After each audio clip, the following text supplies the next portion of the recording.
महर्षि में ही अनुभव ज्ञान से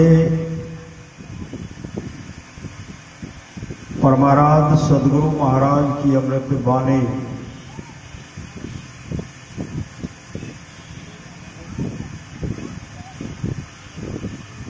यह सुंदर मनुष्य शरीर पाकर जो क्षणिक विषय सुख में लवलीन रहते माते रहते हैं और इसी में अपना कुशल समझते हैं, वे अत्यंत भूल में पिंड ब्रह्मांड की खोज कोई पक्षी नहीं कर सकता या चार पैर वाला पशु नहीं कर सकता। इसकी खोज मनुष्य ही कर सकता है, इसके अतिरिक्त दूसरा कोई कर ही नहीं सकता है। यह विश्वास मत करो कि केवल भौतिकवाद से ही शांति और संतुष्टि मिलेगी। ऐसा कभी नहीं हुआ और न कभी होगा और न कभी होने वाला है। पापों से छूटने की ताकत आप में तब होगी जब आप इनसे बचने के लिए कोशिश करेंगे और आपकी चढ़ाई ऊपर होगी। भौतिक विज्ञान की तरह सत्य है कि ऑक्सीजन और हाइड्रोजन को मिलाओ पानी होगा, इसी तरह इंगला पिंगला को मिलाकर रखो प्रकाश होगा। वैज्ञानिक आविष्कार जैसे सत्य है वैसे ही यह सत्य है। यह अंदर की बात है, बाहर की नहीं। करके देखो, अपना निशाना अपने अंदर रखो, अपना निशाना अपने अंदर रखो, अपने को उस पर लगाए रखो। यही असली गुरु दीक्षा है। ऐसा करते करते आगे बढ़ने का रास्ता साफ हो जाए। भक्ति मार्ग मुक्ताना नहीं चाहिए। जो भक्ति मार्ग पर चलता है वह कभी न कभी रास्ते का अंत अवश्य पाता है, उसको कभी न कभी पूर्णता अवश्य होगी। यह बात याद रखिए।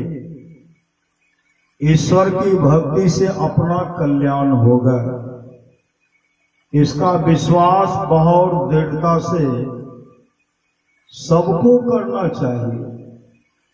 कल्याण की खोज में लोग बाहर दौड़ते हैं, कल्याण अपने पास है।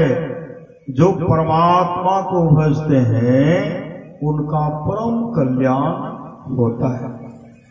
कोई भी जलवायु संसार नहीं है जो हृदय को शुद्ध कर सके।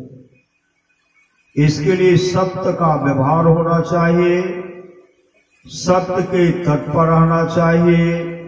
सत्य का तट क्या है? सत्संग और ध्यान। मैं जो साधन भजन करता हूं आपको उसी गंभीरता में ले जाना चाहता हूं। इसके लिए आपको भी जोर लगाना होगा। श्री सदगुरु महाराज की जय। पूरा सदगुरु महाराज हम लोगों को आशीर्वाद देते, आशीर्वचन करते, सत्संग जो करते हैं। आशीर्वचन मैं आपको उपदेश की बात कहने नहीं आया हूं।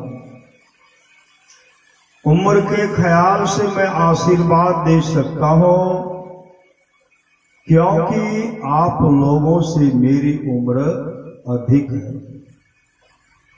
मैं अपने लिए जो भलाई सोचा हूं वही भलाई आप लोगों के लिए भी चाहता हूं।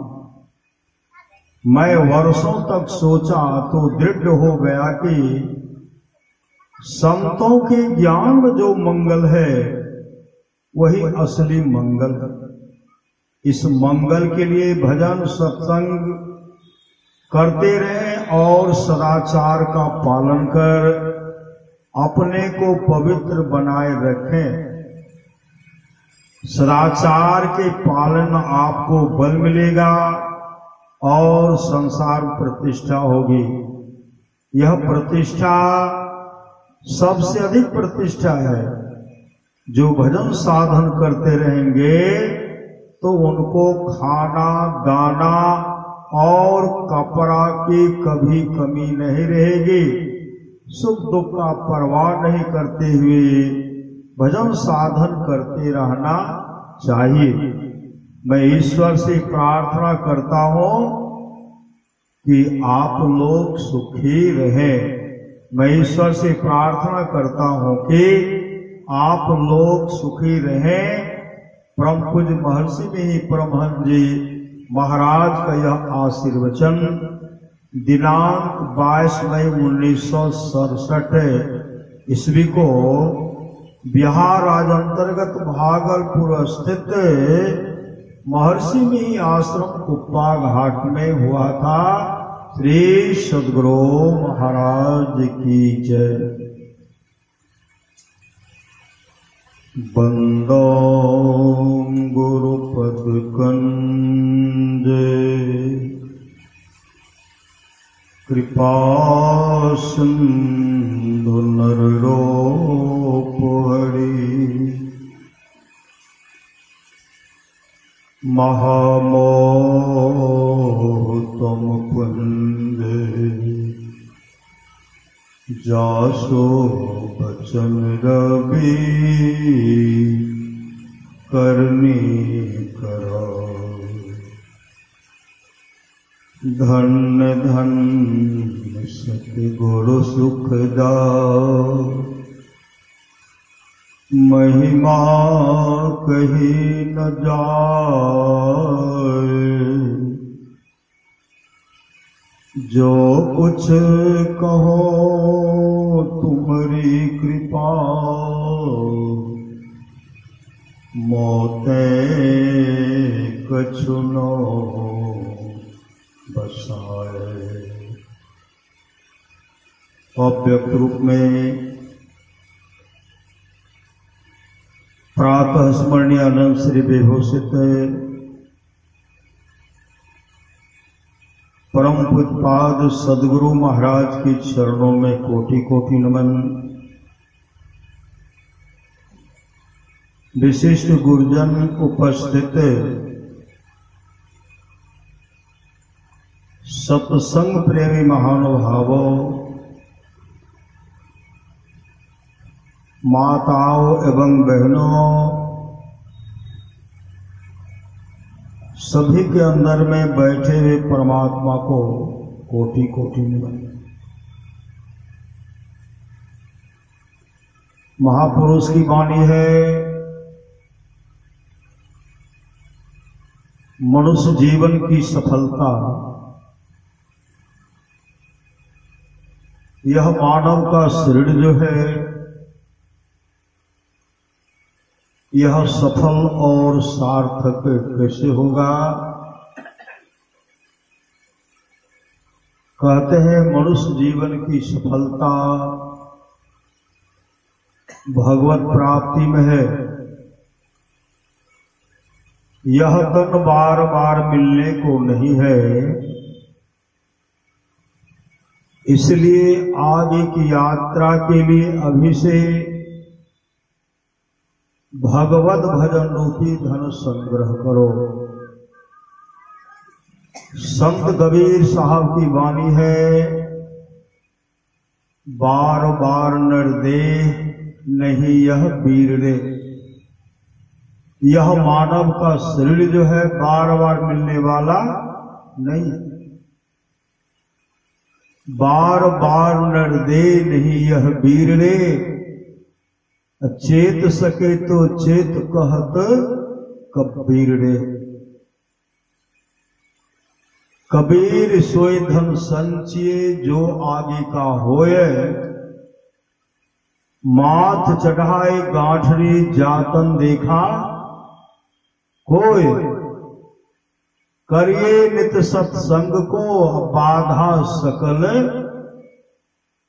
क्या होगा श्री सद्गुरु, बाधा सकल मिटाए, यह अवसर फिर ना मिले, कहते फिर मौका हाथ आने वाला नहीं।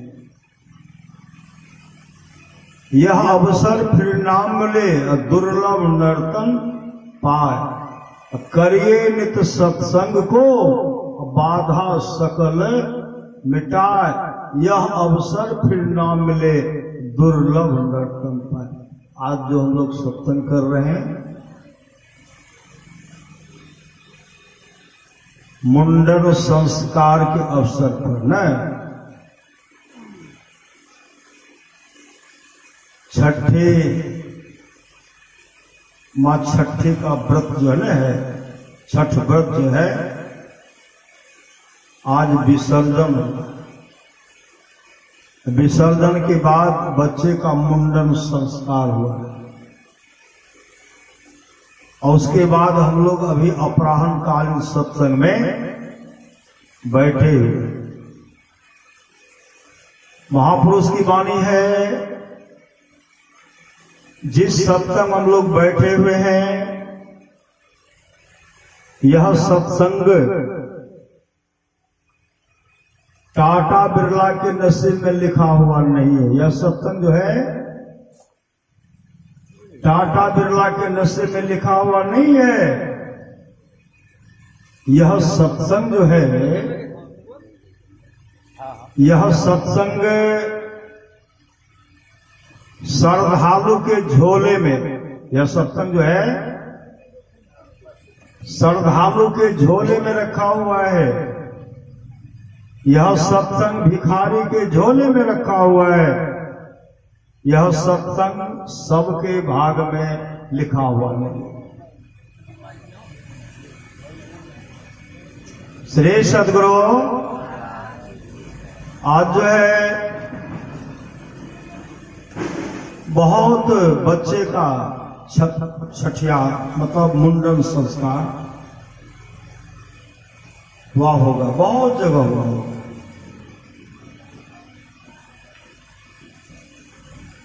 बच्चा का जन्म ऐसे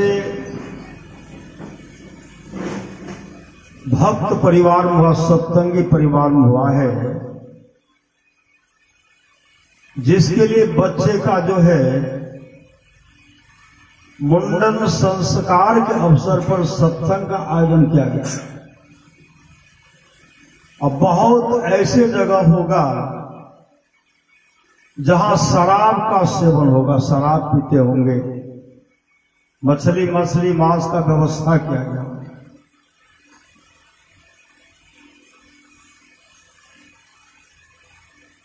लेकिन भाग्यशाली कौन बच्चा,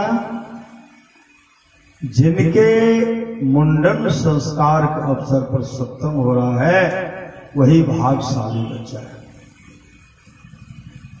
और जिसके यहां नशा का सेवन, मछली मांस का सेवन हुआ, वहां हिंसा शुरू हो गया। श्री सद्गुरु,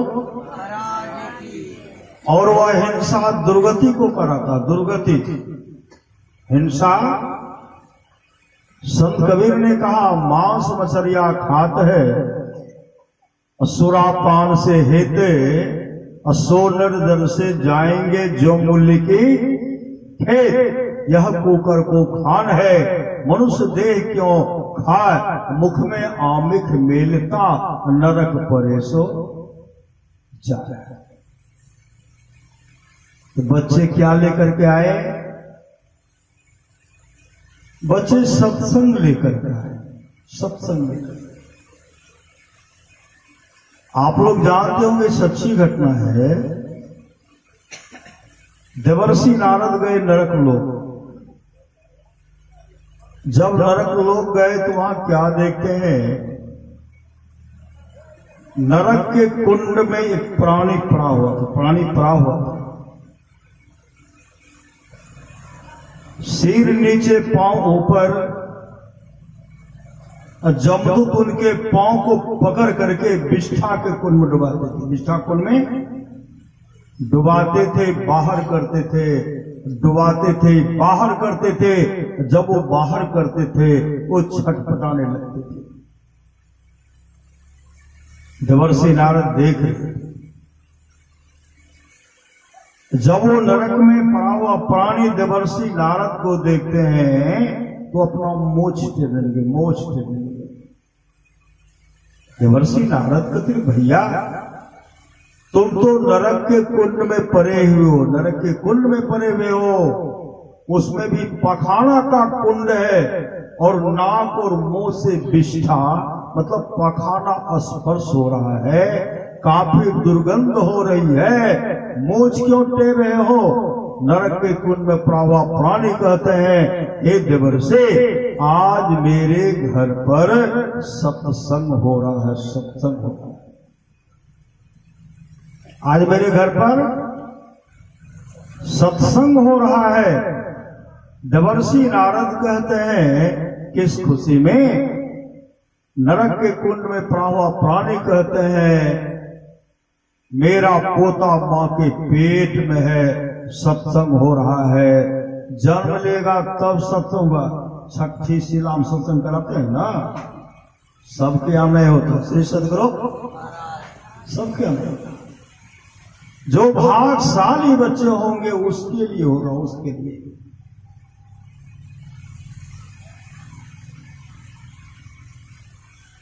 मेरा पोता मां के पेट में सत्संग हो रहा है, जन्म लेगा तब सत्संग होगा, बड़ा होगा तब सत्संग होगा, मुंडन संस्कार होगा तब सत्संग होगा, और हर जन्म दिन के अवसर पर सत्संग का आयोजन रखा जाएगा।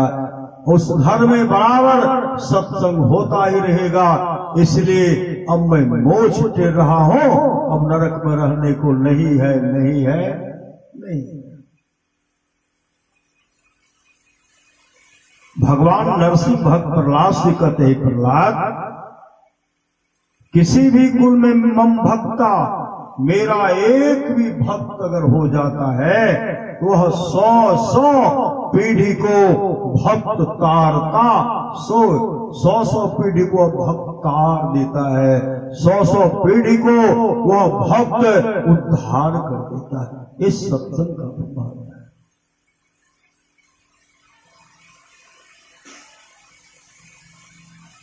भगवान महर्षि रमन जो सत्संग करते थे, सत्संग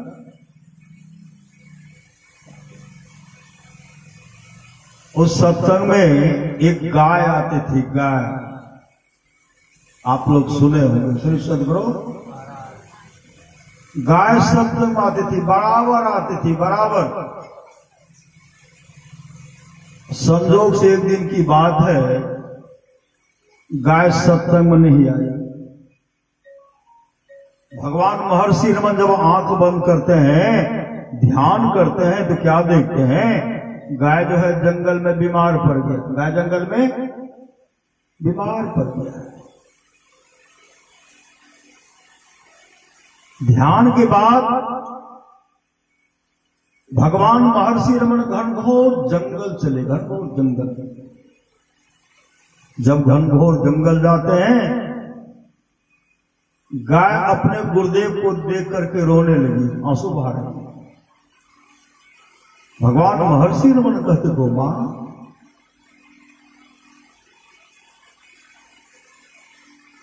आज तुम सत्संग में क्यों नहीं गई?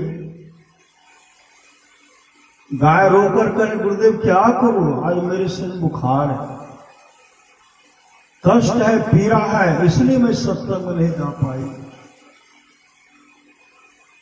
भगवान महर्षि रमन कहते गो मां को तो तुम्हारे शरीर में जो कष्ट है, पीड़ा है, बुखार है, सबको दूर कर दो। तो गाय रोकर कहने लगी नहीं गुरुदेव, अब इस शरीर में रहने की इच्छा लालसा नहीं है। आपके पास जो जाकर मैं बराबर आपका दर्शन किया करते थे, सत्संग श्रवण किया करते थे, उस पुण्य के चलते अब इस शरीर को परित्याग करूंगे, अब इस शरीर को परित्याग करूंगे अपरित्याग करके दिव्य रूप धारण करोगे। विष्णु लोक से विमान आने वाला है, विमान पर बैठकर विष्णु लोक को चले जाओगे और भगवान विष्णु के चरण की अधिकारिणी बन जाओगे। उसी समय गाय अपने गुरुदेव के सामने अपने शरीर को परित्याग करती है, दिव्य रूप धारण करती है। विष्णु लोक से भगवान विष्णु के पार्षद विमान लेकर के आते हैं। गाय को विमान पर जो दिव्य रूप धारण किए हुए थे, विमान पर बैठा करके हरि कीर्तन करते हुए उनको वैकुंठ विष्णु लोक लेके चले गए और वह भगवान विष्णु के चरण की अधिकारिणी बन गए। इस सत्संग का फल है। वही भगवान शिव कहते हैं मां पार्वती जी से, गिरिजा संत समागम समन लाभ कछुआन, बिनु हरि कृपा न होय सो गावहि वेद पुराण। हे गिरिजा, संतों की संगति के समान दूसरा लाभ नहीं है। बिनु हरि कृपा न होय सो, जब तक हरि परमात्मा गुरु की कृपा नहीं होगी तब तक सत्संग हो ही नहीं सकता। रामचरितमानस सार सटिक प्रथम सोपान बाल कांड में आया है। सुनि समझहि जन मुदित मन, मज्जहि अति अनुराग। लहहि चार फल अछत तनो, साधु समाज प्रयाग। जो साधु समाज उपदेशों को आनंद मन से सुनकर समझते हैं, वे मानो प्रयाग में अधिक प्रेम के साथ स्नान करते हैं और वे इससे चारों फल अर्थ, धर्म, काम और मोक्ष शरीर रहते पा लेते हैं। मज्जन फल देखी तत्काला, काक होए पिक बको मराला। सुनि आचरज करे जन कोई, सत्संगति महिमा नहीं गोई। वाल्मीकि नारद घट जोनी, निज निज मुखन कहे निज होनी। जलचर थलचर नभचर नाना, जे जर चेतन जीव जहाना। मति की रति गति भूत भलाई, जब जही जतन जहां जही पाए। सो जानब सत्संग प्रभाव, लोगों वेदना आनो पाओ। ये तमाम चीजें आज तक जिस किसी को प्राप्त हुआ है, सत्संग के प्रभाव से वहां जाना चाहिए। लोग और वेद इसके मिलने का दूसरा कोई उपाय नहीं है, नहीं है, नहीं।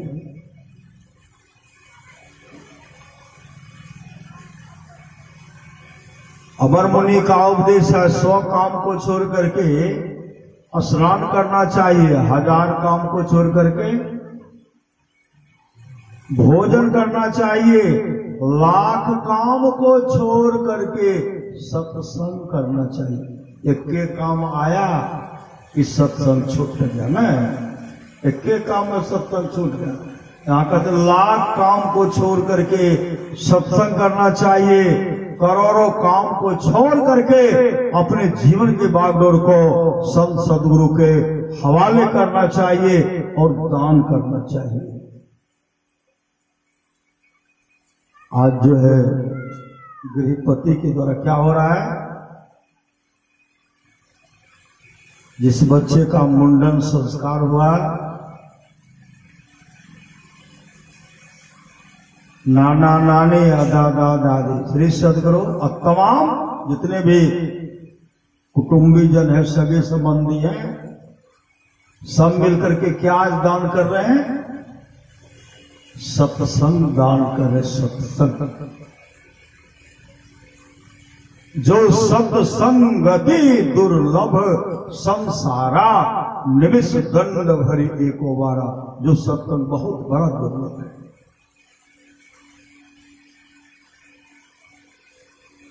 आप लोग जानते होंगे राजा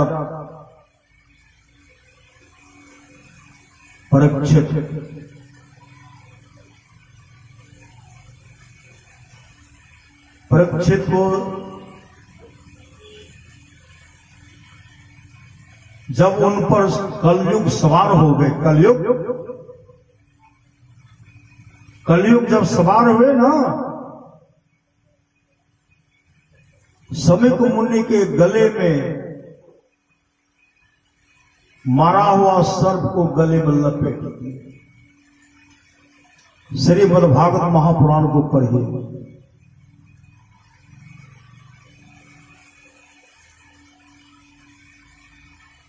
मारा हुआ सर्प को लपेट के दिए।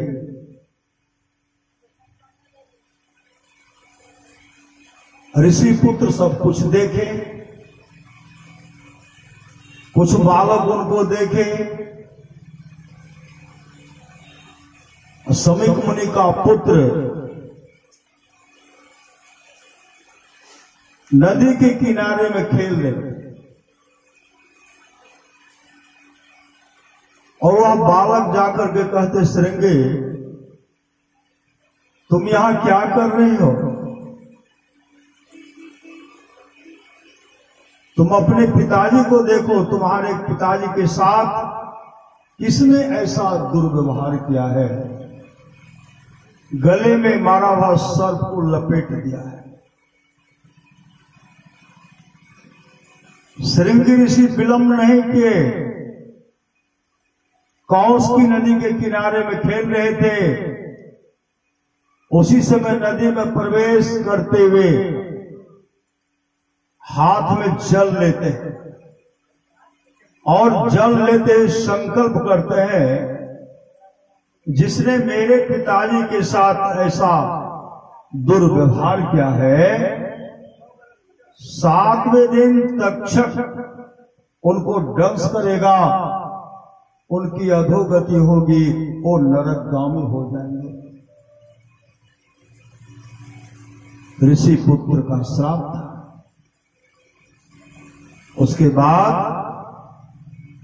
श्रृंगी ऋषि आश्रम आए। जैसे आए उनके पिताजी ध्यान मग्न थे, ध्यान से निवृत्त हो गए। गले में जो मरा हुआ सर्प लपेटा हुआ था नीचे करते हैं और श्रृंगी ऋषि अपने पिताजी से कहते, पिताजी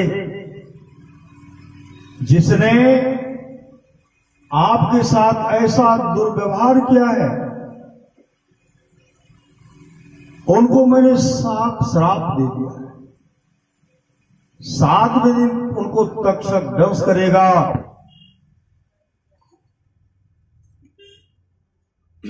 श्री सद्गुरु 7वें दिन तक्षक उनको दंश करेगा।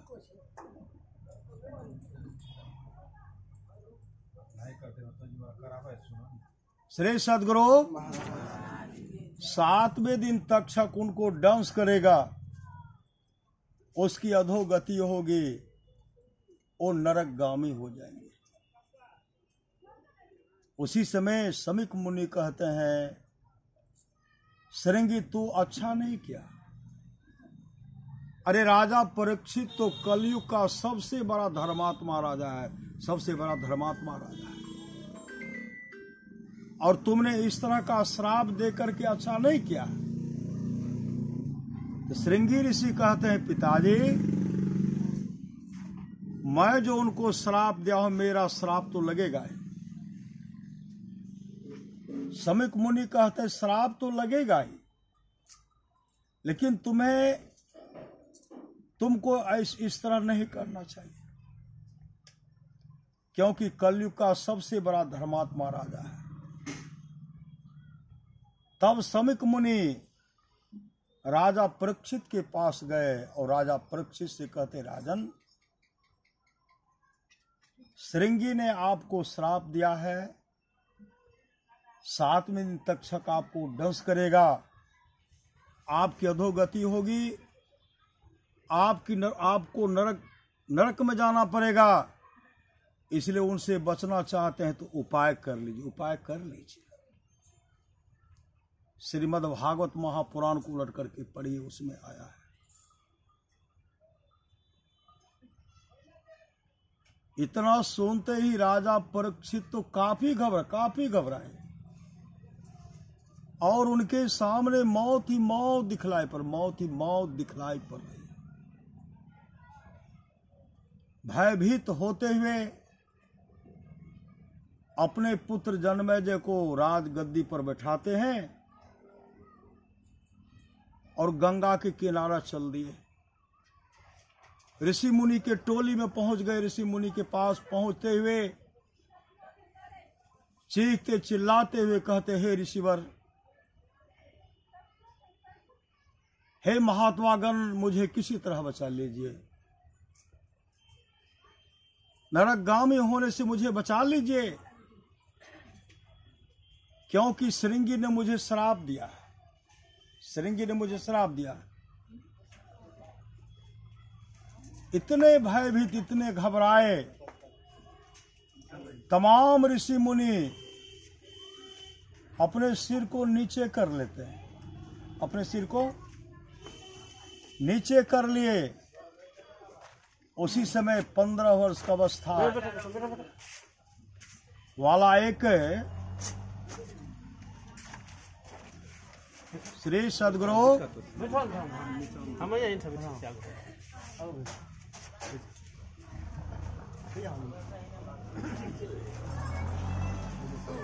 सुखदेव मुनि पहुंचे। श्री सदगुरु महाराज सुखदेव मुनि पहुंचे। जैसे सुखदेव मुनि पहुंचते हैं, तमाम ऋषि मुनि जो थे तमाम उठ करके खड़े हो गए और खड़े हुए होकर के कहते हैं, ऐ राजन, आपका उद्धार सुखदेव मुनि ही करेंगे। आपका उद्धार कौन करेंगे? सुखदेव मुनि ही करेंगे। उसी समय परीक्षित, राजा परीक्षित क्या किए? सुखदेव मुनि के चरण में लिपटते हुए रोते हुए कहते हैं, हे ऋषिवर, मुझे किसी तरह बचा, मुझे बचा लीजिए, क्योंकि मेरे सामने मौत ही मौत दिखलाई पड़ रही है। उसी समय सुखदेव मुनि कहते हैं, राजन, आप इतना क्यों घबराते हैं? घबराइए मत। राजा परीक्षित कहते हैं, 7 दिन तो समय, घबराओ नहीं तो क्या करूं? 7 दिन का तो समय। उसी समय सुखदेव मुनि कहते, आपको तो 7 दिन का समय है। आपको तो 7 दिन का समय है। श्री सदगुरु आपको तो 7 दिन का समय है। आप जानते होंगे राजा खरवांग। राजा खरवांग का मित्र था श्री सदगुरु। राजा खरवांग का मित्र था जमराज। श्री सदगुरु, राजा खरवांग का मित्र था जमराज। राजा खरवांग चले गए जमराज के पास। जैसे जमराज के पास गए तो जमराज उनका सेवा सत्कार किए और सेवा सत्कार करते हुए कहते, दोस्त कहाँ आए हो? दोस्त कहाँ आए हो? राजा परीक्षित कहते हैं, दोस्त किसी न किसी दिन या तो आप जाओगे, नहीं तो आपका दूत मेरे पास जाएंगे, जमदूत मेरे पास जाएंगे। लेने के लिए तो अवश्य जाओगे। हम आपसे पहले मिलने के लिए आए हैं। जब मेरी मृत्यु का समय आ जाए, हमको कई वर्ष पहले खबर कर दीजिए। कई वर्ष पहले खबर कर दीजिएगा, तो हम भक्ति भाव सत्संग भजन करेंगे, अपने जीवन को सफल सार्थक कर लेंगे। इतना सुनने के बाद जमराज हंसने लगे, मुस्कुराने लगे। मुस्कुराते हुए कहते हैं, दोस्त आप तो कह रहे हो कई वर्ष पहले खबर कर देना, तब हम अपने जीवन को सफल सार्थक कर लेंगे। अरे आपकी उम्र जो है, आयु जो है मात्र 7 दिन शेष है, 7 दिन शेष है।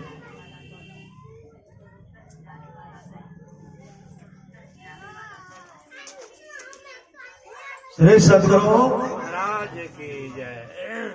7 दिन शेष है। फिर बीच में चर्चा करने लगे। उनको एक ढाढ़स देते हैं कि 7 दिन में ये क्या करते हैं, इसके लिए क्या बोलते हैं। कहते 7 दिन शेष है। फिर घुरा फिरा करके कहते हैं, दोस्त मैं आपको सत्य सत्य बता रहा हूं। का पहले आपने कहा 7 दिन, फिर करें सत्य सत्य बता रहा हूं। तो मैंने सोचा इस पर आप क्या विचार करते हैं। आपकी आयु जो मात्र 2 घड़ी शेष है, 2 घड़ी।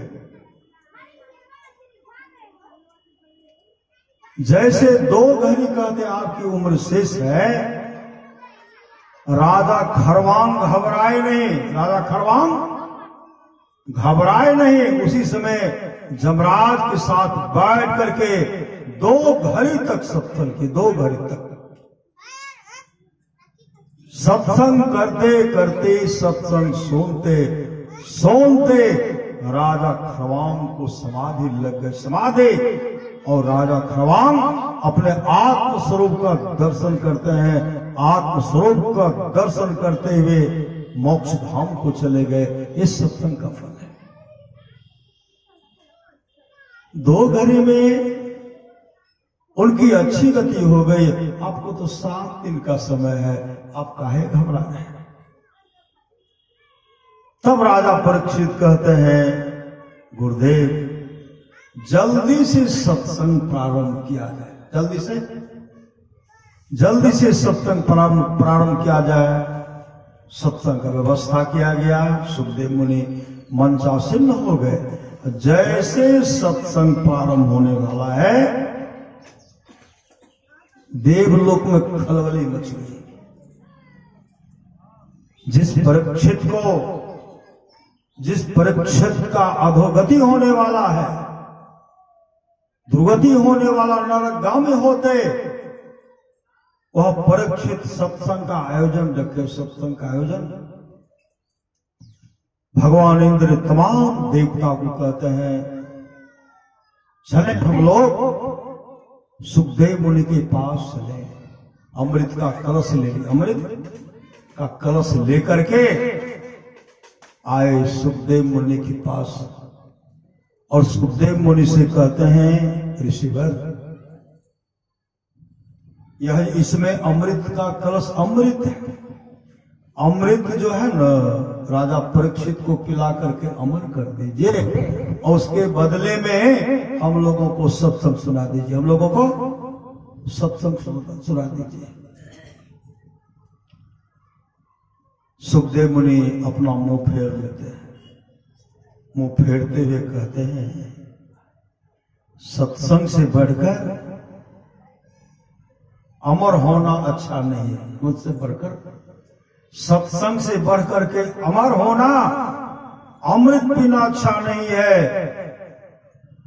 देवता लोग इतने लालची होते हैं कि सत्संग सुनने वाले को भी प्रलोभन दे करके सत्संग के लाभ से उनको वंचित करना चाहते हैं। उसी समय राजा परीक्षित कहते हैं, गुरुदेव हमको अमृत पीकर अमर होना नहीं है, हम अमर होना नहीं चाहते हैं, हमको सत्संग सुना दीजिए, सत्संग सुना दीजिए। जैसे कहते हमको सत्संग सुना दीजिए, भगवान इंद्र लज्जित हो गए, लज्जित हो गए। सोचे अमृत पिला करके इनको ठगेंगे श्री सदगुरु महाराज की। लेकिन राजा परीक्षित उनको ठगने के लिए नहीं दिए। और 7 दिन तक लगातार सत्संग का श्रवण किया, 7 दिन तक सुने। जैसे 7 दिन तक सत्संग सुने, 7वें दिन जैसे सत्संग समाप्त हुआ, उसी समय भगवान विष्णु के पार्षद आए। सत्संग सुनते सुनते राजा परीक्षित को समाधि लग गए। समाधि लगने के बाद एक दिव्य पुरुष निकला जो भगवान विष्णु के रूप स्वरूप जैसा निकला और बैकुंठ लोक से विमान आया। भगवान विष्णु के पार्षद उस विमान पर बैठाए, हरि कीर्तन करते हुए बैकुंठ लोक लेके चले गए। ये सत्संग का फल है। लेकिन इसी पुत्र का श्राप तो लगेगा ही। लेकिन तक्षक ने दंश किया। तक्षक ने दंश का ठट्ठर को श्रीमद्भागवत महापुराण को उलट करके पढ़िए। जैसे तक्षक उस लाश को दंश करते हैं, धुआं की तरह हो गया, राख की तरह हो गया, उड़ गया।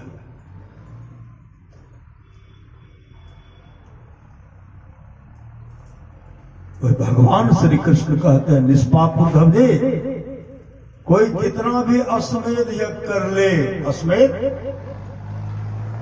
जबकि अश्वमेध यज्ञ करने का सामर्थ्य अब किसी के पास नहीं है। राजा सगर अश्वमेध यज्ञ शुरू किए थे ना, जिनको 60,000 पुत्र था, उनके भी अश्व को भगवान इंद्र कपिल मुनि के आश्रम में चुरा करके बांध दिए। और राजा सगर के जितने भी पुत्र थे आतताई थे, अहंकारी थे, किसी का सम्मान करना नहीं जानते थे। और कपिल मुनि के पास आए, कटु शब्द का प्रहार करते हुए कहते हैं, चोर, घोड़ा को चुरा करके बांध लिए हो, अभी ध्यान बैठे हो। कटु शब्द का जैसे प्रहार करते हैं, कटु शब्द जैसे भगवान कपिल के कान में जाता है, जैसे आंख खोलते हैं, तीसरी आंख खुली, 60,000 पुत्र जो था चल करके राख हो गया। श्रीमद्भागवत महापुराण को पढ़िए।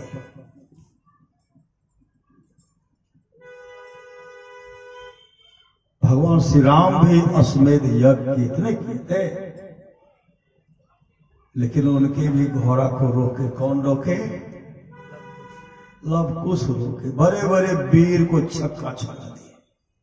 वो सामर्थ्य है ही नहीं, मतलब कोई रोके कोई टोके नहीं, तब अश्वमेध यज्ञ पूरा होगा। श्री सदगुरु, इसलिए संत महात्मा लोग कहते हैं अंतर का सुख चाहते हैं। पर महाराज सदगुरु महाराज कहते हैं अगर वह सुख को चाहते हैं और उस सुख को प्राप्त करना चाहते हैं, जिस सुख को प्राप्त करने के बाद कभी दुख का मुख नहीं देखना पड़े, इसके लिए कहते हैं अद्भुत अंतर की डगरिया जा पर चलकर प्रभु मिलते, दाता सतगुरु धन्य धन्य जो राह लखा देते। भगवान श्री राम कहते हैं भगति सुतंत्र सकल सुख खाने, बिनु सत्संग न पावे प्राणी। सत्संग कीजिए, सत्संग, भक्ति कीजिए, भक्ति। भगवान राम और वशिष्ठ जी का संवाद है, जो वाणिज्य विचार के द्वारा अपने पिताजी को प्रसन्न कर लेते, पिताजी को प्रसन्न कर लेते। अगर पिताजी खुश हो गए, ब्रह्मा विष्णु महेश खुश हो जाते हैं। जो वाणिज्य विचार के द्वारा अपने मां को प्रसन्न कर लेते हैं, अगर मां खुश हो गई, लक्ष्मी सरस्वती पार्वती जी खुश हो जाती हैं। जो भाई भाई में प्रेम से रहते हैं, तमाम देवता खुश हो जाते हैं। जो पत्नी गोतनी में प्रेम से रह रही हैं, तमाम देवियां खुश हो जाती हैं। जो गुरु को प्रसन्न कर लेते हैं, विश्व ब्रह्मांड में जितने ऋषि मुनि हैं सब खुश हो जाते हैं। कहीं जाने की आवश्यकता नहीं है। लेकिन भक्ति चाहिए, भक्ति चाहिए, सत्संग चाहिए, सत्संग। भक्ति निशैनी मुक्ति की संत चढ़े सब घाय, जिन जिन मन आलस किया जन्म जन्म पछताए। महापुरुष की वाणी है। श्री सदगुरु महापुरुष की वाणी है, बबुआ उठ के देखा कब के भैल बिहान बा, आलस में बड़ी हानि बाना, दिन बहुते गेले बीत और तोरा सुतल नीचे। हम लोग आशीष सोए हुए हैं, आशीष संसार में 28वां बार सतयुग बीत चुका है। 28वां बार 28वां बार त्रेता युग बीत चुका है। 28वां बार द्वापर युग बीत चुका है। 27वां बार कलयुग बीत चुका है। 28वां बार कलयुग, जिसका उम्र भी 5,500 वर्ष हो रहा, तब से हम लोग संसार में। छोड़ दो गरम लागे छे, गरम लागे छे तो पंखा नहीं। श्री सदगुरु महाराज की जय। चला गए, हाँ चला गए। इसलिए संत महात्मा लोग कहते हैं जीवन में सत्संग कीजिए। सत्संग अनिष्ट होने से बचा। सत्संग क्या करता है? अनिष्ट होने से बचाता है। मति की रति गति भूत भलाई, जब जही जतन जहां जही पाए, असो जानव सत्संग प्रभाव लोको वेदना अनुपाय। तमाम चीजें आज तक जिस किसी को प्राप्त हुआ है, सत्संग के प्रभाव से जाना चाहिए। लोक और वेद में इसके मिलने का दूसरा कोई उपाय नहीं। भगवान बुद्ध के पास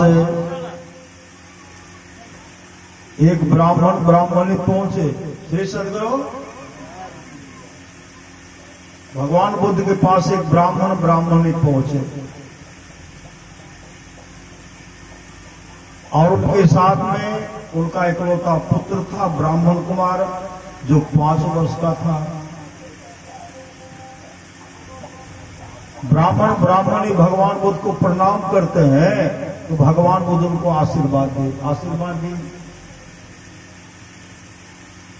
जब ब्राह्मण कुमार प्रणाम करते तो भगवान बुद्ध कुछ नहीं बोलते। भगवान बुद्ध कुछ नहीं बोलते, आनंद करते घूमते। ब्राह्मणी आपको प्रणाम के तो आप उनको आशीर्वाद दिए। जब ब्राह्मण कुमार आपको प्रणाम किए तो आप कुछ नहीं बोले। भगवान इनको आशीर्वाद दीजिए ना। भगवान बुद्ध कहते, देखो आनंद, मैं इस ब्राह्मण कुमार को क्या आशीर्वाद दूं? यह ब्राह्मण कुमार मात्र 7 दिन जीवित रहेगा। मात्र 7 दिन जीवित रहेगा। श्री सदगुरु महाराज की जय। जैसे कहते मात्र 7 दिन जीवित रहेगा, ब्राह्मणी रोने लगे। ब्राह्मणी रोने लगे। उसी समय आनंद कहते, भलते इकलौता पुत्र, इनको आशीर्वाद दीजिए। भगवान बोल कर, देखो आनंद, इसके लिए सत्संग करना। इसके लिए ऐसा घेरा बनाओ, घेरे के अंदर में 7 दिन तक सत्संग होगा। घेरे के अंदर में 7 दिन तक सत्संग होगा। यह ब्राह्मण कुमार बैठ करके सत्संग सुनेगा। सुंदर घेरा बनाया गया। घेरे के अंदर में सत्संग प्रारंभ हुआ। वह ब्राह्मण कुमार आगे में बैठकर 7 दिन तक सत्संग सुना। 7वें दिन सत्संग समाप्त हो गया। 8वें दिन वह ब्राह्मण कुमार भगवान बुद्ध को प्रणाम करने के लिए, जब भगवान बुद्ध को ब्राह्मण कुमार प्रणाम करते हैं तो भगवान बुद्ध कहते हैं, दीर्घ जीवी भव। आनंद कहते, घंटे जो ब्राह्मण कुमार मात्र 7 दिन जीवित रहने वाला था, ब्राह्मण कुमार जो 7 दिन तक सत्संग सुने, आपको प्रणाम किया तो आपने कहा दीर्घ जीवी भव। यह ब्राह्मण कुमार कितने वर्ष जीवित रहेगा? भगवान बुद्ध कहते हैं 120 वर्ष। 120 वर्ष। जो बात दवा से हो सकी वो बात दुआ से होती है। कामिल मुर्शिद मिल जाए तो बात खुदा से होती है। कुदरती काबे की मेहराब में सुन जरा गौर से, आ रही धुर से सदा तेरे बुलाने के लिए। कहाँ भटकता फिरता है कल्ला से, यार में रास्ता सहरग में है दिलबर पे जाने के लिए। मतलब सुखमन की झीना नाल से अमृत की धारा बह रही है। इसलिए जीवन में सत्संग चाहे सत्संग।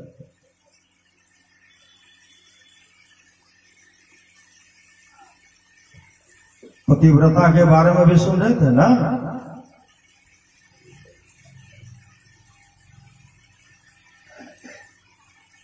मारुकमणि मां सत्यभामा भगवान कृष्ण के पास आए और भगवान कृष्ण से कहते हैं, प्रभु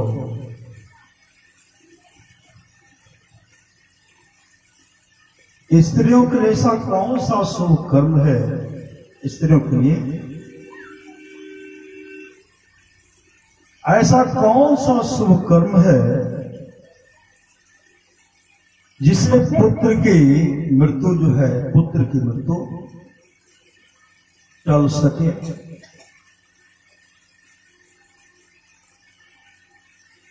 पति की मृत्यु टल सके।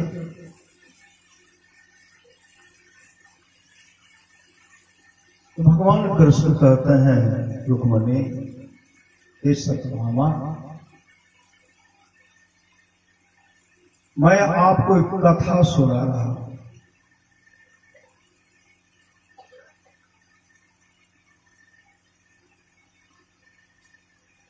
एक राजा था जिसका नाम था देव वर्मा। देव वर्मा राजा था।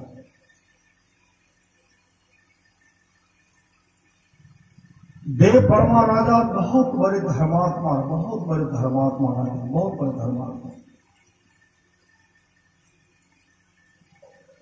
वो हमेशा भक्ति करते रहते थे, प्रजा का भरण पोषण करते रहते थे, भक्ति भाव में लगे रहते थे। वो बराबर जाते थे पूजा करने के लिए, पूजा करने के लिए जा रहे थे, लेकिन उनको कोई संतान नहीं थी, कोई संतान नहीं। वो जो पूजा करने के लिए जा रहे थे, सुबह का समय था। एक स्त्री झाड़ू लगा, झाड़ू जैसे देव वर्मा राजा को देखती है, अपने मुंह को फेर ली, मुंह को फेर ली, मुंह को फेर ली। मुंह को फेरने के बाद देव वर्मा तो चले गए पूजा करने, पूजा करके वापस आए। राज सिंहासन पर बैठे हुए थे, सभासद बैठे हुए थे। उसी समय राजा देव वर्मा कहते हैं, सिपाही सिपाही, वह जो झाड़ू लगाने वाली स्त्री है उसको बुला करके ना। वो बुलाने के लिए वह झाड़ू लगाने वाली जो महिला स्त्री थी साथ में आई और राजा के पास जैसे आते हैं, राजा देव वर्मा कहते, बहन बहन, हम जो जा रहे थे मंदिर पूजा करने के लिए, आप हमको दे करके मुंह क्यों फेर लिए? वह बहन कहने लगी, महाराज मैं आपको सच सच बता रही हूं, आपने संतान, आपको कोई संतान नहीं। आपको देखने से जपना खराब हो जाता है, इसलिए मैं आपको दे करके मुंह फेर लिया। देव वर्मा राजा कहते बहन आप जाओ। वह स्त्री घर गए और उसी समय देव वर्मा राजा राज सिंहासन पर से उतर करके जंगल चले। 1 वर्ष तक वो तपस्या में लग गए, तपस्या करने लगे। इनका भगवान शिव का आराधना करने लगे। 1 वर्ष के बाद भगवान शिव प्रकट हो गए। प्रकट होते हुए कहते हैं राजन आप क्या चाहते हैं? देव वर्मा कहते हैं, राजा देव वर्मा कहते हैं महाराज आप तो जानते हैं कि मुझे कोई संतान नहीं है, मुझे पुत्र होने का आशीर्वाद दीजिए।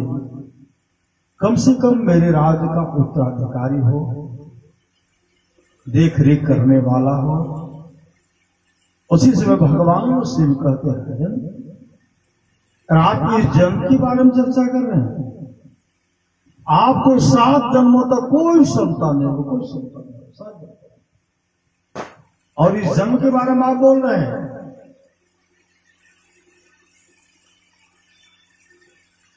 राजा देव वर्मा कहते हैं भगवान हमको तो यही वरदान चाहिए, हमको यही वरदान चाहिए। उसी समय भगवान शिव कहते देखिए इसके लिए मैं अपने गण को, इसी गण को भेजूंगा, अपने गण को ही भेजूंगा। लेकिन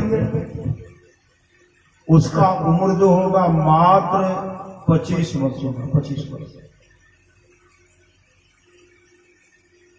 देव वर्मा कहते सिर्फ 1 दिन के लिए हो जा, कोई बात नहीं। एक दिन के लिए बात हुआ, मेरा पुत्र हुआ। 25 वर्ष तो बहुत हो गया, लेकिन लोग मुझे पुत्र तो नहीं कहेंगे, मुझे तो पुत्र होगा। 1 दिन की मैं तो मेरा बहुत अच्छा है। अब तो 25 वर्ष का है, चलिए कोई होगा। तो भगवान शिव क्या करते हैं अपने एक गण को भेजे और उनको एक संतान हुई। श्री सदगुरु संतान हुई तो खुशहाली तो काफी है, रानी काफी खुश, राजा साहब भी खुश है, लेकिन उसमें दुख है। एक दिन जैसे बीतता था तो 25 वर्ष में एक दिन घट गया। होते होते 15 वर्ष हुआ, उनका शादी किए, लड़का का शादी कर। शादी करने के बाद और पतोह बहुत साध्वी पतिव्रता, पत्नी तो पतिव्रता थी, 100 साल पति का खूब सेवा करती थी, दोनों मिलकर करती। धीरे धीरे कल जो है, कल 25 वर्ष पूरा होने वाला, कल 25 वर्ष पूरा होगा। राजा देव वर्मा तो काफी उदास है, काफी उदास। भोजन करना कई दिन पहले से बंद कर देते, कहते थे तबीयत ठीक नहीं, तबीयत ठीक नहीं, तबीयत ठीक नहीं। रानी आकर के महाराज खाना तबीयत ठीक नहीं, पतो आकर के बाबूजी भोजन कर लीजिए, बेटी मेरा तबीयत ठीक नहीं है। सुंदर सुंदर भोजन बनाती थी, 56 प्रकार का सुस्वादिष्ट व्यंजन भोजन बनाती थी। जब सामने लेकर के जाते थे, नहीं तबीयत ठीक नहीं खा।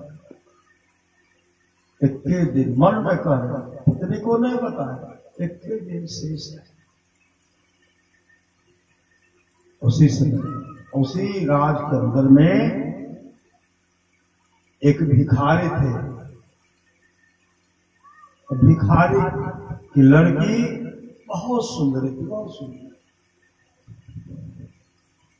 भिखारी की लड़की की शादी जो है ना, एक शराबी के साथ हो गया।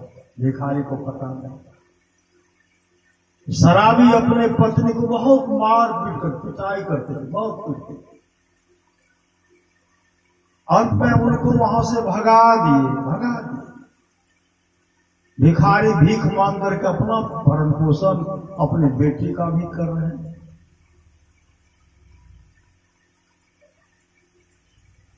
और भिखारी को एक नातिन जो 3 दिन पहले 3 दिन हो गया तो प्रसव हुआ 3 दिन, लेकिन भिखारी की लड़की 3 दिन तक भूखी, कोई भोजन का व्यवस्था नहीं। जहां भी जाते थे भिक्षाटन करने के लिए तो कोई उनको भोजन में भीख में कुछ नहीं देते थे। एक परख दिया हरने के लिए, इसको देना ही नहीं दिया। अंत में भिखारी की लड़की अपने पिताजी से कहते हैं, बाबूजी अगर आज आप हमको भोजन ला करके नहीं देंगे, कहीं से भीख मांग करके ला के नहीं देंगे, मैं 3 दिन से भूखी, मेरे पेट की आग जो है जलन लगता है चल रहा है। भूख के क्षुधा को मिटाने के लिए मैं अपने पुत्र को खा जाऊंगी। भिखारी काफी घबराते हुए कहते, बेटी आज मैं उधर नहीं जाऊंगा, जहां कभी नहीं जाते थे उधर ही जाऊंगा, राजा के पास नहीं जाते थे। भिखारी डरते थे कि कौन देगा। जैसे ही भिखारी राजा के पास आए, राजा साहब से कहते, मतलब भिक्षा दीजिए। राजा साहब रानी को इशारा किए, रानी अपने पतोह कहते हैं, पतोह कहने लगी, बाजी बाबूजी भी तो भोजन नहीं किए, आप भी नहीं कि मैं भी नहीं। बाबूजी के लिए जो भोजन बनाई हो, यह सब भोजन भिखारी को दे दीजिए। बाबूजी जब भोजन मांग करेंगे ना, मैं बना लूंगी और सुंदर ढंग से बना करके फिर खिला दूंगी। रानी क्या किए, 100 पकौड़ मिल करके सुंदर भोजन जो बनाए थे ना, पूरा ला करके भिखारी को दे दिए। भिखारी को काफी प्रसन्न हुए और राजा के द्वारा बनाया हुआ, रानी के द्वारा सुस्वादिष्ट भोजन था, 56 प्रकार का व्यंजन था, भोजन था। ले करके जैसे अपने बेटी के पास गई, बेटी भोजन कर लो। काफी प्रसन्न हुए, 3 दिन से भूखी, भरपेट भोजन करूंगी। उसमें सब पिताजी को, बाबूजी आप यह खा लीजिए। कहा बेटी पहले तुम खाओ। कहा नहीं बाबू आप खाइए। निकाल कर उनको दे दिए। जैसे वो खाते हैं, खाने के बाद उनका मन इतना प्रसन्न हो गया, जैसे प्रसन्न हुआ, प्रसन्न होते हुए कहते हैं, हे प्रभु, हे ईश्वर, जिन्होंने मेरे भूख की क्षुधा को मिटाई है, जिन मां ने मुझे यह भोजन दिया है, जिन बहन ने मुझे भोजन दिया है, हे प्रभु, उस बहन के सुहाग को अमर कर दो प्रभु, सुहाग को अमर कर दो, उसके पति को, उम्र को अधिक कर दो प्रभु, जिन मां ने दिया है उनके पुत्र को दीर्घायु कर दो प्रभु, दीर्घायु करो। हृदय से आह निकला, हृदय से आह निकला। आज 25 वर्ष पूर्ण हुआ। श्री सदगुरु राजा साहब काफी चिंतित है। आज 25 वर्ष पूरा हो गया। उसी समय जमराज क्या करते हैं, 2 जमदूत को भेजे, 2 जमदूत को भेजे, जाओ यह जो सर्प विशेला सर्प यह डंस करेगा, राजकुमार को डंस करेगा, डंस करने के बाद उसके आत्मा को, जीव को खींच करके तुम दोनों लाना। सर्प तो तीव्र गति से बिछावन पर चढ़ जैसे वहां आह निकलता है, उस बहन जिसने दिया उन बहन की सुहाग का रक्षा करना, जिन मां ने दिया उनके पुत्र को दीर्घायु कर देना। जैसे सर्प वहां तो चढ़ गए, अब वहां एक बित्ता एक तिल भी आगे बढ़ने का सामर्थ्य उनके पास आ गया। जमदूत कह रहे देख के क्या हो, डांस तो करो।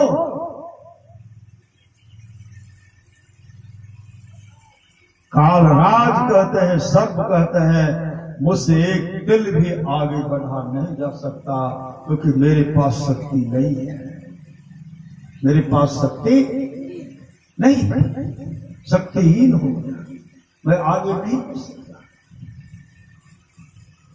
होते होते समय गया टल, महाराज की जय। समय गया टल। जैसे समय टला उसी समय जमदूत जमराज के पास में, महाराज क्या हो गया? उनका समय निश्चित हो गया। जो बिहार डांस करने के लिए सब क्या वो डांस करता ही नहीं है, वहां बैठा हुआ है। समय तो टल गया, क्या किया जाए? जमराज घबराते हुए भगवान शिव के पास आते हैं। भगवान शिव से कहते, भगवान उस राजकुमार का समय तो निश्चित है, और आपने जो उनका उम्र 25 वर्ष दिया था वह तो पूरा उससे भी अधिक जा रहा है, समय निकल गया। भगवान क्या किया जाए? यहां तो एक भीतर से दिया हुआ आशीर्वाद है।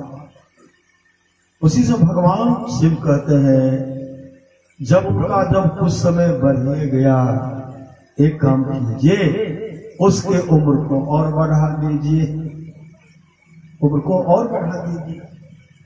तो जमराज कहते, भगवान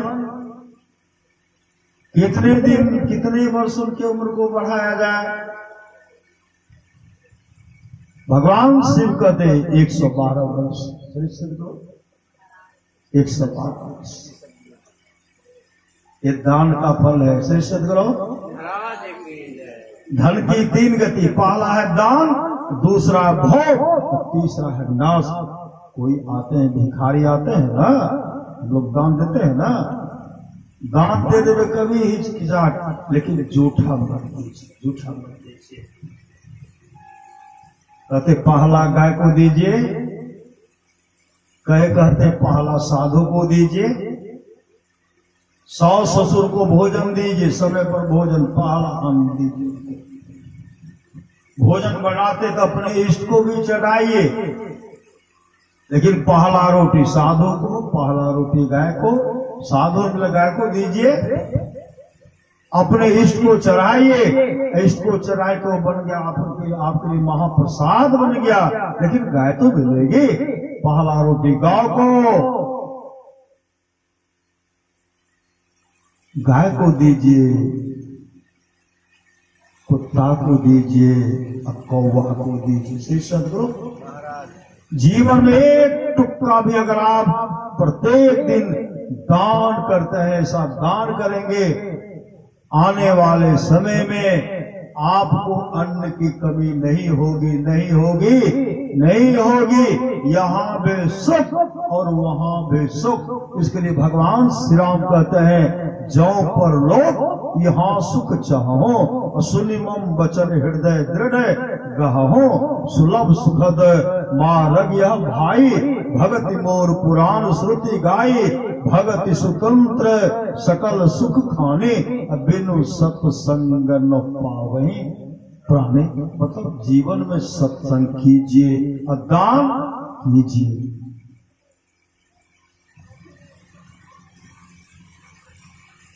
आप लोग जानते होंगे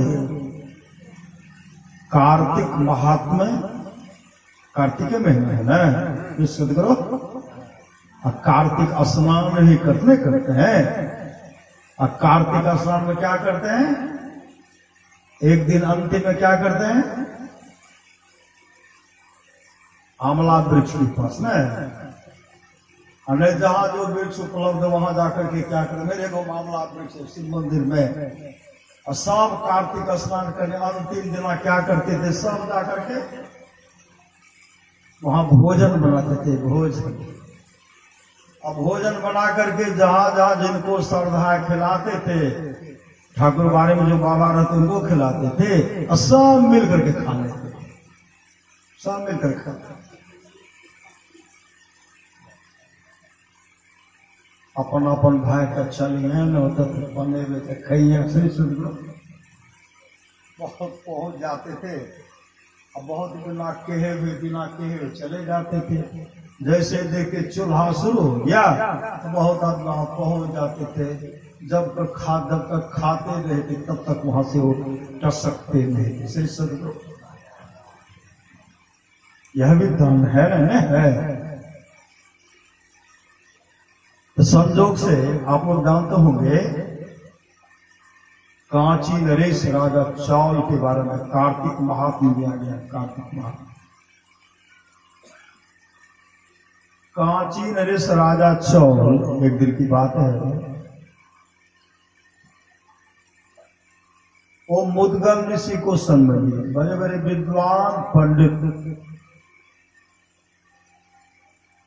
बड़े बड़े ज्योतिषाचार्य को साथ में लिए, ज्योतिषाचार्य को साथ में, मंत्री हैं, सिपाही हैं, प्रजागण हैं,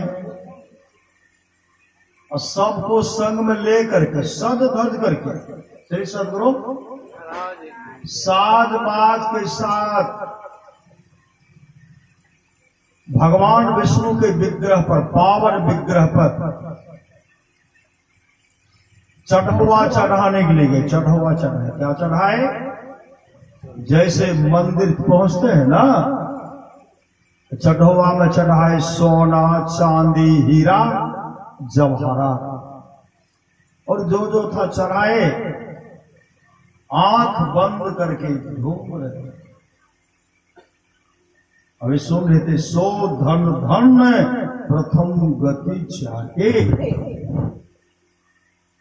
सोना चांदी धन तो है, अन्न भी धन है, लेकिन श्वासारूपी धन अगर सत्संग रूपी में सत्संग में लगा देंगे, या श्वासारूपी धन को जब आप में साफ सत्संग में लगा दिए, आपको अजर अमर कर देंगे और आपको उस धाम में पहुंचा देंगे, जिस धाम में पहुंचने के बाद कभी दुख का मुख नहीं देखना पड़ेगा।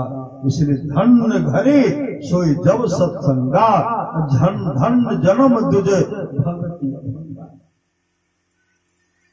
दो घड़ी सत्संग में बैठे, यह आपने सबसे बड़ा दान दिया। श्री सदगुरु इसको दान नहीं समझते हैं लोग। श्वासारूपी पूंजी को आप इसमें लगाए, श्वास को जो सुन रहे हैं, शरीर को जो लगा करके सुन रहे हैं, इसका महत्व नहीं देते। एक एक श्वास के लिए सिकंदर तरसते रह गए, नहीं रह गए। डॉक्टर मुझे किसी तरह बचा लो, ढेर सारा धन दूंगा, सोना चांदी हीरा जवाहरात का अंबार लगा दूंगा, आधा रास तक दे दूंगा, लेकिन मुझे किसी तरह बचा लो।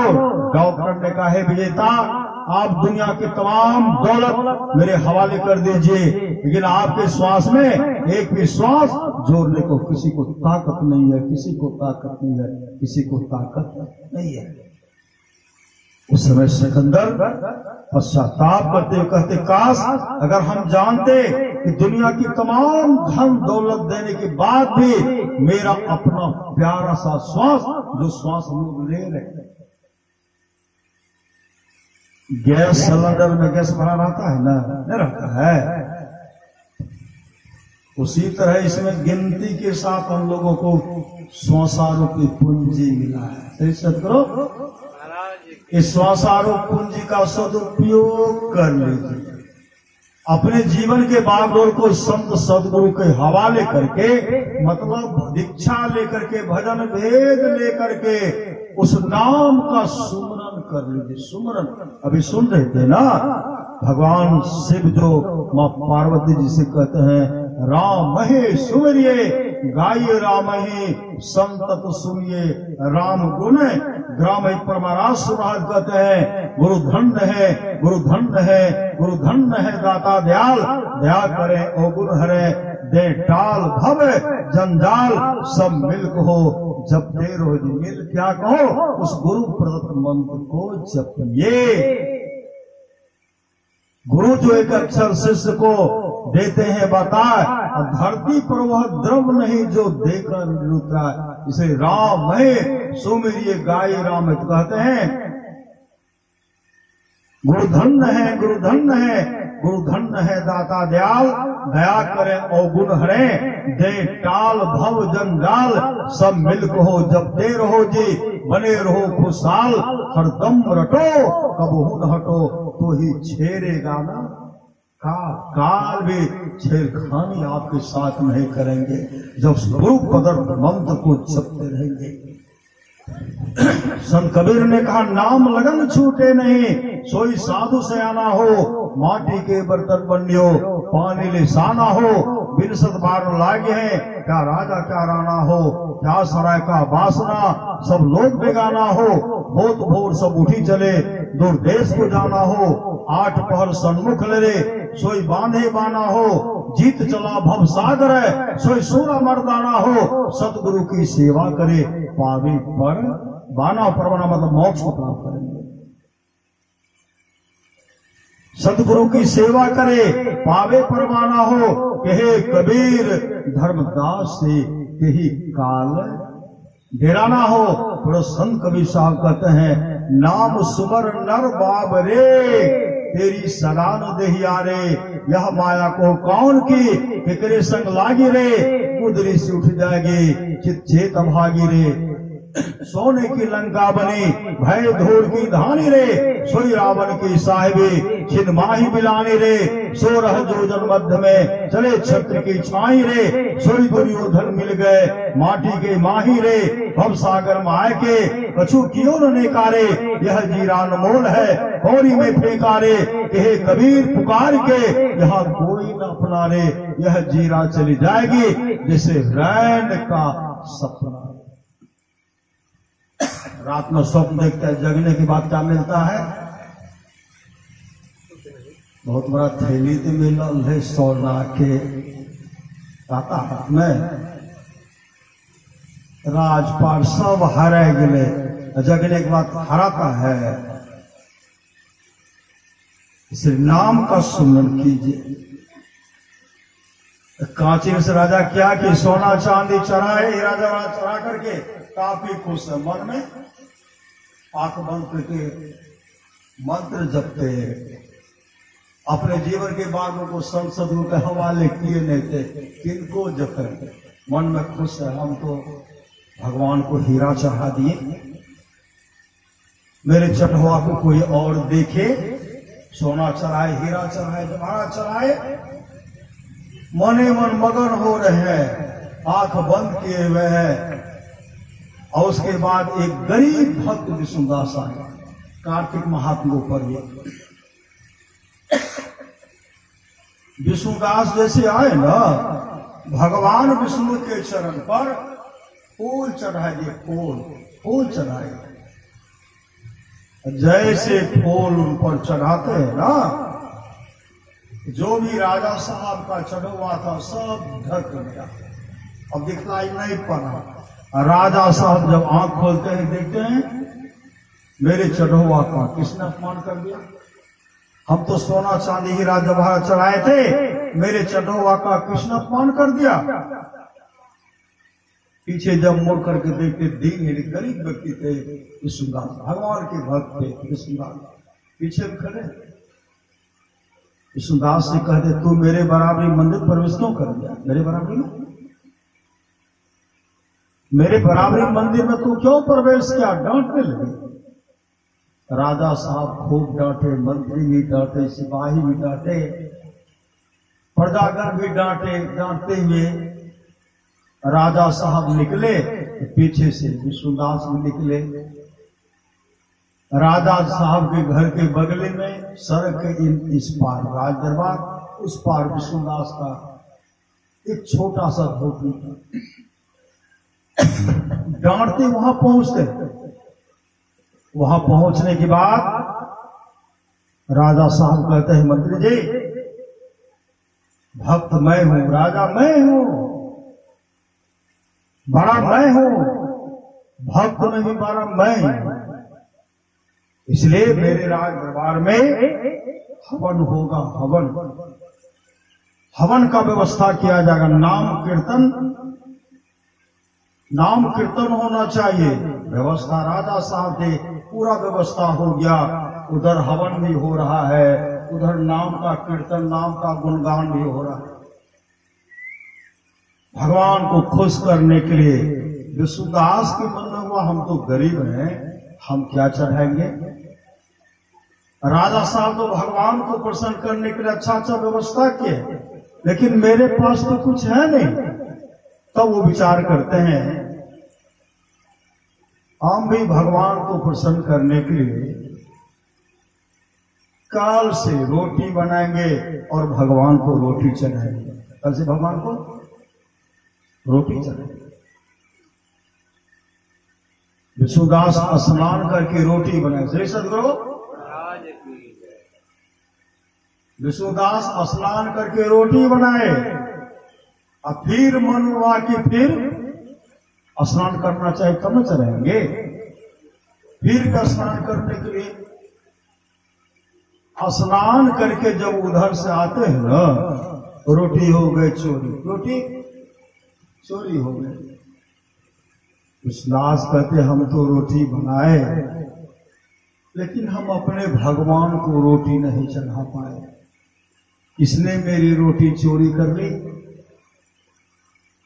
अच्छा कल बनाऊंगा। दूसरे दिन भी स्नान करके रोटी बनाए और फिर भी स्नान करने के लिए, और वहां से जब आते तो रोटी हो गई चोरी। एक दिन नहीं, 7वें दिन तक रोटी चोरी हो गई।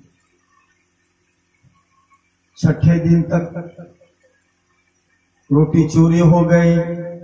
7वें दिन स्नान करते हैं, स्नान करके रोटी बनाते हैं, फिर भी स्नान करने।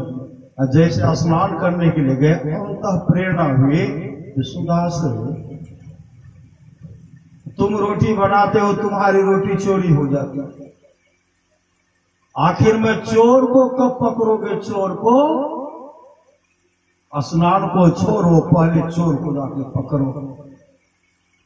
उसी समय विष्णुदास वहां से दौड़ पड़े। जो से जैसे दौड़ के आते हैं ना, देख देख दीनहीन है, अस्थि पंजर सटा हुआ है, काला कलूटा है, मुंह में स्याही पड़ा हुआ, पांव में विवाद पटा हुआ है, और उनके हाथ में रोटी है, रोटी, और थर थर थर थर कांप रहा है। विष्णुदास कहते हैं आखिर में चोर पकड़ा ही गया। जैसे कहते आखिर में चोर पकड़ा ही गया, जैसे चोर के हाथ में रोटी देखते हैं, विष्णुदास का नजर चूल्हा के पास जाता है। चूल्हा के पास कटोरा में घी रखा हुआ है। विष्णुदास दौड़ करके गए, चूल्हा के पास गए, घी का कटोरा उठाते हैं, उठा करके कहते हैं, अतिथियों रुको, सूखा मत खाओ। ये तो रोटी लेकर के भागने लगे। पीछे से दौड़ करके कह रहे, अतिथियों सूखा मत खाओ, घी तो लगा करके खाओ, सूखा मत खाओ, घी तो लगा करके खाओ। जैसे पीछे से दौड़ रहे थे, वो दौड़ रहे थे, पीछे से ये भी दौड़ रहे थे। वहां आगे में जो दीनहीन था, आगे जा करके फिसल करके गिर गए। एक हाथ जमीन पर है, जिस हाथ में रोटी है ऊपर में है। तब तक विष्णुदास पहुंचे, उनके हाथ से रोटी लिए, घी के कटोरा में डुबाते हैं, और डुबा करके ठोस ठोस करके हिलाते हैं। तो जमीन पर क्या देखते हैं? शंख चक्र गदा पद्म रखा हुआ। वो कोई दूसरे नहीं थे, वो साक्षात भगवान विष्णु थे। भगवान विष्णु थे, भगवान विष्णु प्रकट हो गए। और भगवान विष्णु का जो रूप स्वरूप था, वही रूप स्वरूप भगवान विष्णु विष्णुदास को दिए, मतलब अपने ही जैसा भगवान विष्णु को बना लिए। उसी समय वैकुंठ लोक से, विष्णु लोक से भगवान विष्णु के पार्षद आए, विमान पर, एक ही विमान पर उनको बिठाए, अपने भी बैठे, हरि कीर्तन करते हुए उनको वैकुंठ लोक लेके चले गए और वैकुंठ लोक का पहला द्वारपाल बनाए। और कांची राजा उनको देख रहे थे, श्री सदगुरु देख रहे थे, उनके राजदर, उनके यहाँ गरीब के यहाँ साक्षात भगवान विष्णु प्रकट हो गए और भगवान विष्णु विष्णुदास को अपने ही रूप में बना करके लेके चले गए। इसलिए बड़ा मैं नहीं, बड़ा तो विष्णुदास है, बड़ा मैं नहीं। मेरे अंदर में तो रात अहंकार था कि मैं राजा हूं, लेकिन भगवान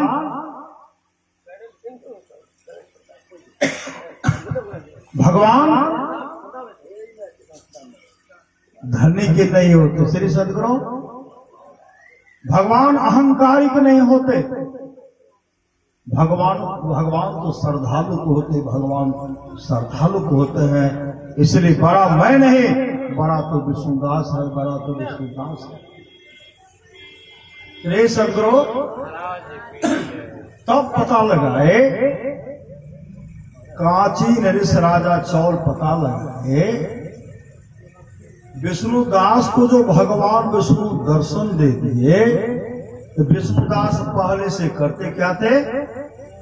पता लगाए, विष्णुदास पहले से अपने जीवन के बागडोर को संत सदगुरु के हवाले किए हुए थे। वो भजन भेद लिए हुए थे, वो दीक्षा लिए हुए थे, वो त्रिकाल संध्या कर देते, सत्संग नित्य और ध्यान नित्य करते थे। इसलिए भगवान उन पर प्रसन्न हो गए, भगवान उनको अपने धाम लेके चले गए। तब कांची राजा चौल भी भजन भेद दिए, श्री सदगुरु। लेकिन हवन शुरू है, हवन कैसे बंद करें? हवन शुरू है, नाम धुन शुरू है। बहुत दिन बीत गए, लेकिन भगवान उनको दर्शन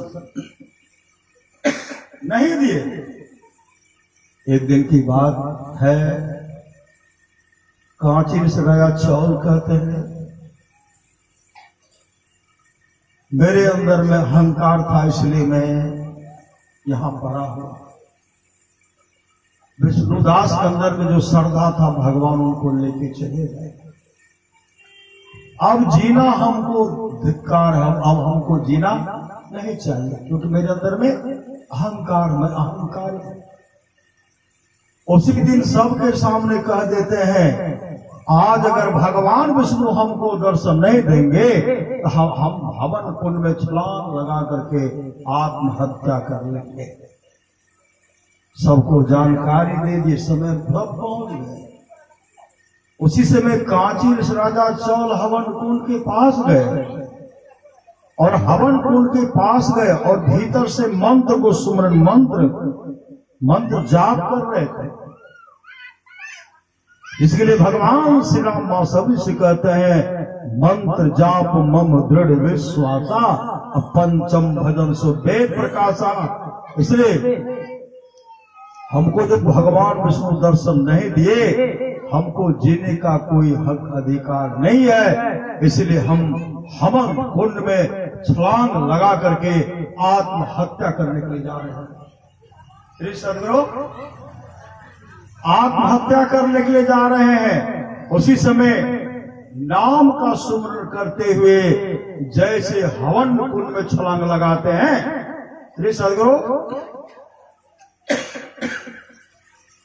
जैसे हवन कुंड में छलांग लगाते हैं कि भगवान हमको दर्शन नहीं दिए, इसलिए हम आत्महत्या करने के लिए जा रहे हैं। जैसे हवन कुंड में छलांग लगाते हैं, जैसे हवन कुंड में कूदते हैं, उसी समय भगवान विष्णु प्रकट हो गए, उनको गोद में उठा लिए। श्री सदगुरु गोद में उठा लिए। भगवान विष्णु का जो रूप स्वरूप था, वही रूप स्वरूप भगवान विष्णु कांची राजा चौल को दिए और भगवान विष्णु के पार्षद आए, विमान पर बैठा करके हरि कीर्तन करते उनको वैकुंठ लोक लेके चले गए। इस सत्संग का फल है। इसलिए भगवान श्री कृष्ण की वाणी निष्पाप उद्धव जी, कोई इतना भी अश्लील जग कर ले, कृष्ण चंद्रायन आदि आदि व्रत कर ले, उसकी द्वारा में सुलभता से प्राप्त नहीं होता। बस एक सत्संग ऐसा जरिया है जिसके द्वारा में सुलभता से प्राप्त हो जाता, उस भक्त के वश में हो जाता, उस भक्त का परम कल्याण हो जाता। परमराज सदुभा की वाणी है, थोड़ा सा भी सत्संग करो बड़ा लाभ होता है। जितना लाभ की बहुत धन के मिलने, बहुत विद्या के पढ़ने से होता, उतना लाभ सत्संग से होता है। नित्य नियमित ढंग से सत्संग करो, सत्संग से खाली कोई मत रहो। अभी अमृत की वर्षा हुई, अध्यात्म ग्रंथ का सार सार ज्ञान कह दिया। जिसको याद रहा उसको अमृत मिला, जिसको याद नहीं रहा उसने अमृत को खो दिया। पुटर सतगुरु महाराज के जो लोग बहुत दिनों से सत्संग करते आ रहे हैं, अभी कर रहे हैं, आगे भी करेंगे, वे सभी महासुख के भागी होंगे। महासुख को प्राप्त करना चाहते हैं, सत्संग ध्यान संलग्नता के साथ कीजिए। आप लोग जानते हैं सच्ची घटना है। एक बहुत बड़ा कंजूस आदमी था, बहुत कंजूस। वो सत्संग में नहीं आते थे, सत्संग नहीं आते। एक दिन की बात है, एक जगह सत्संग हो रहा था। उस सत्संग में देखना नहीं चाहता था, देखना नहीं चाहता था। वहां जैसे गया लगा कोई पकड़ के पंडाल को घुमा दी, बाबा को दिखा दी। बाबा जो प्रवचन कर रहे थे घुमा दिए, लगा सत्संग में पहुंचा दी।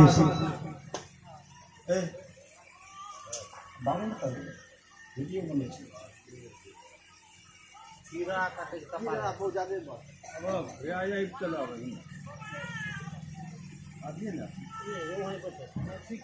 श्री सद्गुरु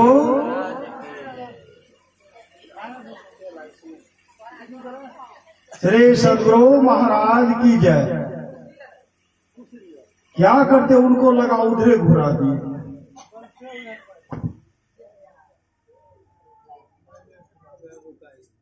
चलो इधर